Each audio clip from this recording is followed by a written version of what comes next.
Baik, Assalamualaikum warahmatullahi wabarakatuh. Perkenalkan, nama saya Muhammad Hamka dari kelas FM 18D.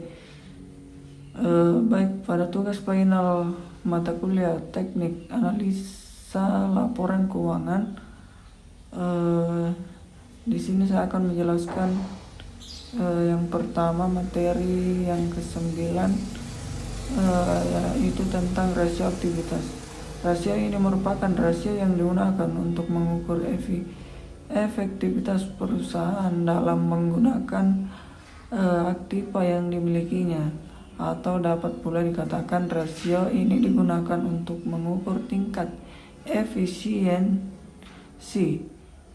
pemanfaatan sumber daya perusahaan, yang dimana memiliki manfaat rasio aktivitas yang pertama dalam bidang piutang, yang kedua dalam bidang modal kerja dan penjualan. Baik, kemudian yang selanjutnya untuk materi ke-10 tentang analisis profitabilitas, yang dimana yang pertama yaitu rasio margin laba bruto, yang dimana ini mengukur presentasi sisa penjualan setelah perusahaan membayar harga pokok penjualan serta menggambarkan indikasi efisiensi operasi perusahaan dalam penetapan harga jual. Kemudian rasio margin laba net.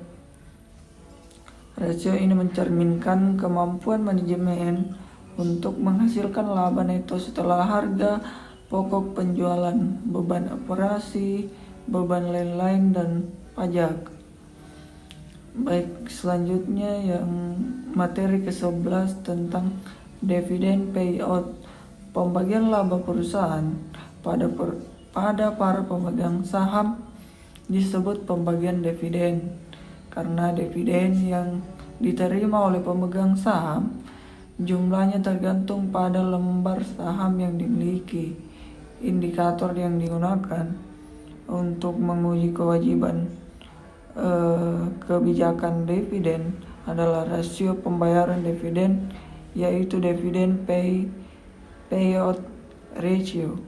Hal tersebut berdasarkan kebijakan dividen dengan risiko konstan. DPR mencerminkan kebijakan dividen dari manajemen mengenai besarnya dividen yang harus dibagikan kepada pemegang saham.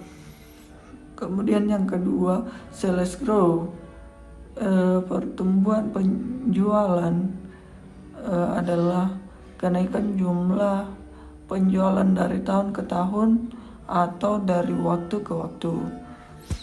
Baik, selanjutnya materi ke-12 tentang manajemen risk.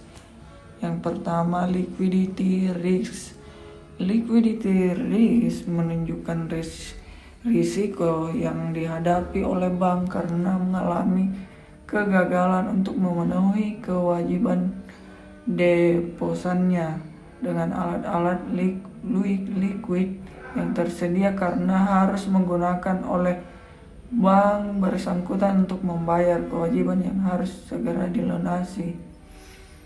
Kemudian yang kedua, deposit risk ratio adalah untuk mengukur kemungkinan bank tidak mampu membayar kembali dana yang disimpan para deposannya, yang harus dijamin pembayarannya oleh capital bank yang bersangkutan. Semakin besar rasio ini, maka kemungkinan bank bermasalah semakin kecil.